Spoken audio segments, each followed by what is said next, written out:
Danny Swift Garcia dominates Jose Benavidez in a pretty good and entertaining fight. Pretty much how I thought it would go without Danny getting the knockout. But blessed love and blessed day, oh boxing world, boxing nation, fighting world, fighting nation. East Coast fighting, this is real life boxing. Pretty good and entertaining fight between Danny Garcia and Jose Benavidez. Went just as I expected. Without Danny getting the knockout, I was wrong. I thought Danny would be able to finish him. But Jose Benavidez put up a pretty good performance, better than I thought. He came in good shape. I'm saying, and did his thing. Danny Garcia pretty much dominated though. The fight, just like Jose Benavidez, just like in the Terrence Crawford fight, put up a good showing. Did his thing, but just not enough. Danny Garcia, great job with the jab, up and down with it, landing a fucking beautiful jab to the midsection, a beautiful straight right hand to the midsection. Could tell he was trying to set up the left hook. The game plan was to jump in and out the pocket, get his shots off, go to the body, hop out the pocket, move around, reset, and then do it again. And that's pretty much how the fight started, with Jose Benavidez obviously kind of trying to counter where he could. But second round, third round, Danny Garcia got the timing down on David Benavidez and realized that he ain't necessarily have to jump in and out the pocket to get his shots off and put himself in danger of trading punches with Jose Benavidez. Got the timing down on Jose Benavidez, got his timing down when he was setting up his punches, just started pop shotting with his jab, straight right hand over the top, ducking down, throwing two body shots, rolling underneath shots, getting out the pocket. Very good subtle defense. He was rolling Jose Benavidez's, rolling the right hand. If I say David Benavidez at any point in time, I just made a mistake. You know what I'm saying? Rolling the right hand. Jose Benavidez was doing good when he was working off his jab. When he was throwing a good stiff, fast jab.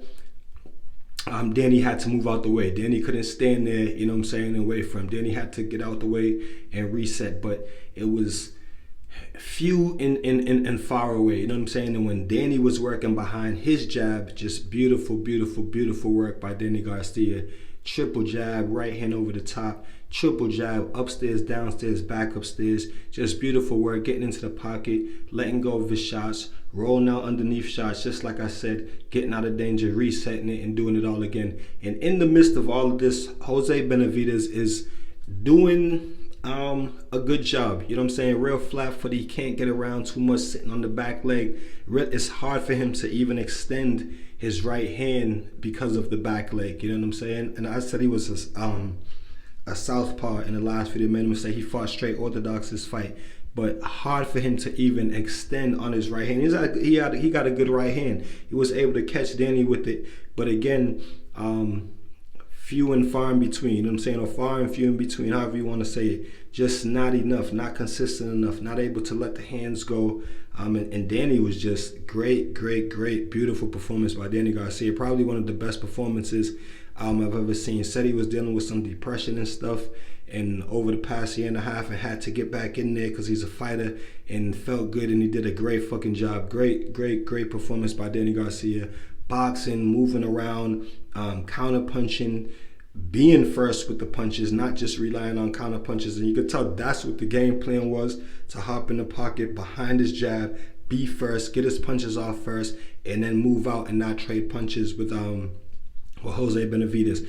Getting down into the later part of the fight, when I said that Danny would stop in mid to late rounds, I felt like, especially in the late rounds, I felt like if Danny would have just stood there and traded punches with him, you know what I'm saying? And because Danny was trying to set up the left hook, the big left hook, but he wasn't really, I think he didn't want to trade hooks with Jose Benavidez, so he wasn't rushing the left hook. But then he didn't really have to, because once his jab started popping, the jab to the body, the straight right hand to the body, Jose Benavidez had no answer for the jab and the straight right hand to the body. And I felt like that's how That's how Danny was trying to set up the left hook with that straight right hand to the body. He did it early, like in either the first or second round. But Jose Benavidez knew it was coming and had the guard up and traded hooks at the same time. So I don't think that Danny wanted to get into that match. And once he got his timing down, like I said, he didn't really have to. You know what I'm saying? But I still felt like if he would have standing there and baited Jose, because Jose Benavidez is a counter puncher as well, and he did a good job countering. Even when Danny would run off a combination, he would still come back with a counter punch, but just one and not, you know what I'm saying, in combinations. When he did throw combinations, Danny was able to, you know, block or roll out most of the punches with very, very, very subtle defense. But I felt like if Danny would have baited him to throw in some punches and set up the left hook that way, because he hit Jose Benavidez with some big shots and really started opening up on him later in the round. So Jose Benavidez talking shit to him. Danny at the end of the 12th round talking shit back to him and just put on a spectacle at the end of the 12th round. But yeah, it felt like if Danny would have, you know what I'm saying, sat there and got Jose Benavidez to open up and traded punches with him the same way how Terrence Crawford was able to get him out of there. You know what I'm saying? Because you ain't going to get him out there pop shotting with him because he's tough. He's a big, tough dude. You know what I'm saying? But you get him to open up. Both Terrence Crawford and Danny Garcia, shorter limbs than him, you know what I'm saying, tighter punches in the pocket. So I felt like if Danny could have opened him up and just traded punches with him later in the fight, opened him, set him up for the left hook, he could have got him out of there. But that would have been dangerous at the same time. And like I said, he didn't really have to because the jab was working.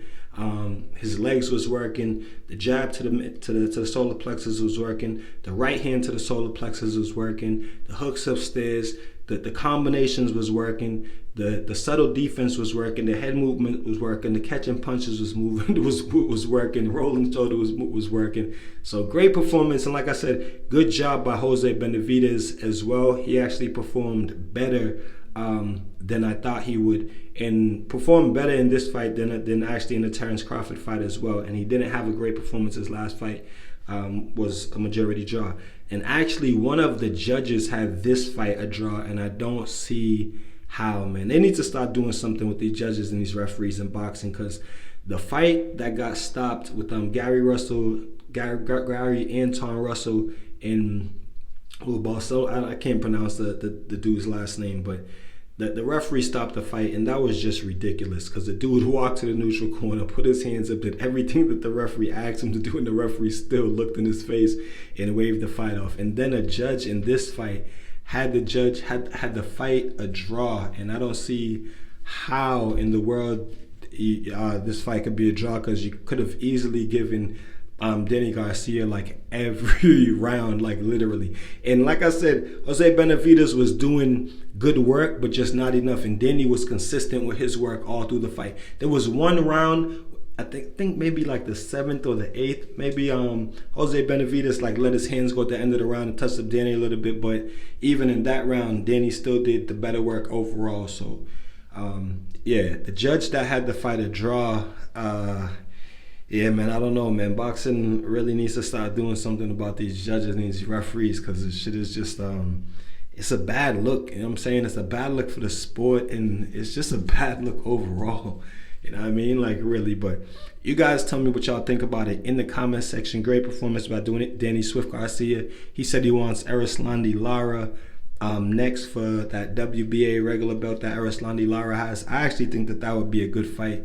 And then Tony Harrison said that he would like to fight Danny Garcia next. I also think that would be a good fight. I think Tony would be a little bit more, his style would be a little bit more difficult for Danny Garcia. But I think Erislandy Lara, with his style now, wanting to stand in the pocket and not use his legs as much, I think that fight might make a more interesting and entertaining fight than I think Tony Harrison and Danny Garcia will be interesting as well. But I think Danny and Erislandy Lara may be a little bit more interesting right now, a little bit more action packed, because Lara's gonna let his hands go, Danny's gonna let his hands go. Yeah, but we'll see what happens next. Tony Harrison says, super bad. Tony Harrison says Danny Garcia says he would love to fight Danny Garcia next. And Danny Garcia says he would love to fight Erislandy Lara next. So we'll see what happens. But you guys tell me what y'all think about it in the comment section. Tell me what y'all think about Danny Garcia's performance. Tell me what y'all think about Jose Benavidez' performance. Like I said, if I said David at any point in this video, it's just a mistake. The brothers. Tell me what y'all think about the judge that had it scored a draw. And until then, you guys keep fighting your fight and protect yourself at all times, man. Peace and one love. Of course, fight. This is real life boxing.